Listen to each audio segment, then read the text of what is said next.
Tech in 5. Dive into Python with a fun game, learn in just 5 minutes. Welcome back to our journey through Tic-Tac-Toe game development. In our previous video, we enhanced our Tic-Tac-Toe game with the state design pattern. Now, we're zeroing in on the heart of the action, the gameplay state. Get ready to bring your Tic-Tac-Toe game to life with interactive gameplay and smart AI decisions, all through the power of Python. In our initial videos, we implemented the core gameplay logic directly within the main file. While this worked well for a simple setup, as our game grows in complexity, this approach can become unwieldy. Now we've moved the game-playing responsibilities into a dedicated Gameplay Manager class. The primary functions of Gameplay Manager are of drawing the tic-tac-toe board and managing player interactions. The draw board method handles the rendering of the game board. It fills the background, draws the grid lines, and places the X's and O's based on the current game state.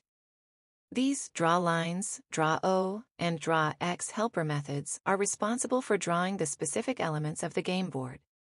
With the Gameplay Manager in place, we're set up to delve deeper into the gameplay mechanics. In our Gameplay Manager, we've set up the logic to adapt to the selected game mode right from the start. Whether it's an easygoing match or a challenging hard mode, whether the player takes the first move or the AI leads the game, our manager handles it all seamlessly.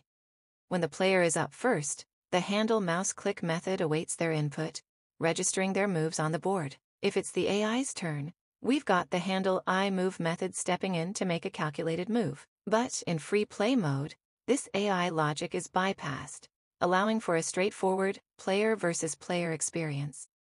Transitioning between player and AI turns, checking for wins or draws, and updating the board. Next, we'll delve deeper into the specifics of implementing Handle AI Move. In our previous video, we've designed the AI with 3 distinct strategies: find immediate win, block opponent win, and find best move using the Minimax algorithm. For the easy mode, our AI is designed to be smart but not unbeatable. It prioritizes an immediate winning move and also prevent the player from an obvious win. However, if there's no clear win or block, the AI will resort to random pick. This strategy gives players a fair chance to win. In hard mode, the AI turns significantly more strategic and challenging.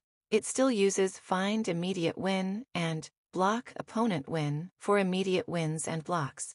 However, when these options aren't available, it executes find best move. This method utilizes the Minimax algorithm to plan several moves ahead. It's an unbearable opponent that provides a tough challenge for players. The Handle AI Move method begins by ensuring it's not activated in free play mode.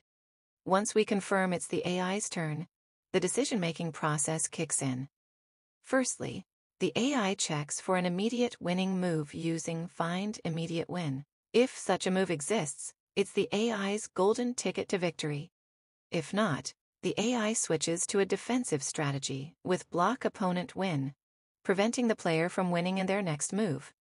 If neither an immediate win nor a block is possible, the AI's strategy diverges based on the difficulty level. In hard mode, the AI calls Find Best Move. This is where the strategic uses the Minimax algorithm to forecast and plan its moves for an optimal outcome. In easy mode, the AI opts for random pick, introducing a level of unpredictability. After determining the next move, the AI marks the chosen square on the board. The update board method then visually reflects this move, keeping the game's visual state in sync. Finally, post-move actions is called to assess if the AI's move concludes the game with a win or a draw. If not, the game continues, and it's back to the player's turn. As we wrap up this session on our Tic-Tac-Toe game's AI strategies, we've delved into the heart of the game mechanics in Game Player Manager, exploring how the AI reacts to various game situations. In our next video, we're going to dive even deeper. We'll take a detailed look at the code behind these AI strategies and explore how these methods are implemented and how they work together to create our AI that's both challenging and fun to play against. Stay tuned for more videos on Tech in 5.